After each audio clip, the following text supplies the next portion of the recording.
కాబట్టి క్రైస్తవులు తమ యొక్క ఓటు హక్కును వినియోగించుకునే విషయంలో ఎటువంటి ప్రలోభానికి లోను కాకూడదు. క్రైస్తవులు చట్టాన్ని గౌరవించవలసిన వారు. ఈ యొక్క మన చేతిలో ఉన్నటువంటి ఈ యొక్క చట్టాన్ని గౌరవించాలి. 2 భారతదేశ చట్టాన్ని సైతము గౌరవించవలసిన అవసరం ఉంది. చట్టం ఏం చెబుతుందంటే నీ యొక్క ఓటుని అమ్ముకోకూడదు. ఈ ఓటుకి లంచం పుచ్చుకోకూడదు. నీ యొక్క ఓటు హక్కుని పవిత్రంగా ఉపయోగించుకోవాలి. ఇటువంటి ప్రలోభాలకు నువ్వు లోను కాకూడదు. డబ్బుకు నువ్వు లోను కాకూడదు.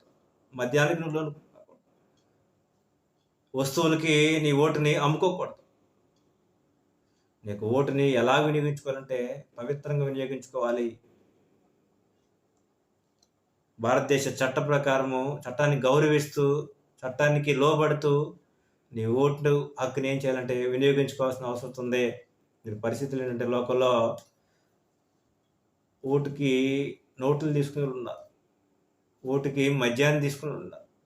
మద్యం సీసాలు ఇచ్చి, డబ్బులు ఇచ్చి, వస్తువులు ఇచ్చి ప్రలోభాలు పెడుతూ ప్రజల్ని సన్మార్గం వైపు కాకుండా దుర్మార్గం వైపు నడిపేటువంటి పరిస్థితుల్లో నేడు లోకంలో ఉన్నాయి. ఇటువంటి పరిస్థితుల్లో మనుషులందరూ ఆలోచించేయాలి. ప్రత్యేకించి క్రైస్తవులు ఆలోచన చేయవలసిన సంగతి ఏంటంటే తమ యొక్క ఓటు హక్కుని చట్టాన్ని గౌరవిస్తూ ఇటు దేవుని యొక్క చట్టాన్ని గౌరవించాలి. అటు భారతదేశ చట్టాన్ని గౌరవిస్తూ తమ యొక్క ఓటు హక్కుని ఒక మంచి మార్గంలో ఎటువంటి ప్రలోభాలకు లోను కాకుండా తమ యొక్క ఓటు హక్కుని వినియోగించుకోవాలని మీకు తెలియజేస్తా ఉన్నాను.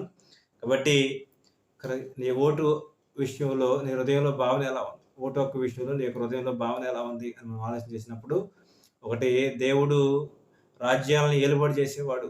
దేవుడు రాజ్యాలకి అధికారి. దేవుడు అన్యజనులను నిలబడి చేసేవాడు. దేవుడు అధికారాన్ని అనుగ్రహించేవాడు. తాను ఎవరికి ఇవ్వాలో వారికిస్తాడు.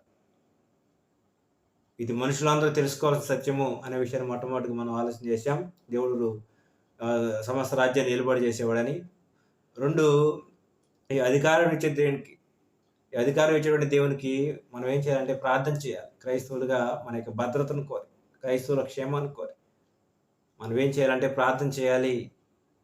మణిపూర్ లాంటి సంఘటనలు జరగకుండా, క్రైస్తవులు సిగ్గును అందకుండా, క్రైస్తవులు అవమానాలు కాకుండా, క్రైస్తవ ఏవైతే ఉన్నాయో ఆ యొక్క ప్రాపర్టీస్ ఏవి నాశనానికి గురి కాకుండా వాడి క్షేమం ఉండడం కోసం, క్రైస్తవ కుటుంబాల క్షేమం ఉండడం కోసం మనుషులు ఏం చేయాలని ప్రార్థన చేయాలని మనం ఆలోచన చేస్తాం. 3 తమ యొక్క ఓటు హక్కుని ఇటువంటి ప్రలోభాలకు లోను కాకుండా వినియోగించుకోవాలి అని మనం ఆలోచన చేస్తాం. కాబట్టి ఈ విషయాలు మనసులో పెట్టుకొని రేపు మే 13 జరిగేటువంటి ఆ యొక్క ఓట్ల విషయంలో ఒక మంచి ఉద్దేశంతో మీ యొక్క ఓటు హక్కును వినియోగించుకోవాలని మీకు తెలియజేస్తూ, మా యొక్క ఛానల్ వీక్షిస్తూ ఇటు రీతిగా మనం బలపరుస్తున్న విధానం బట్టి మీ అందరికీ వందనాలు తెలియజేస్తూ ముగిస్తున్నాను. అందరికీ వందనములు.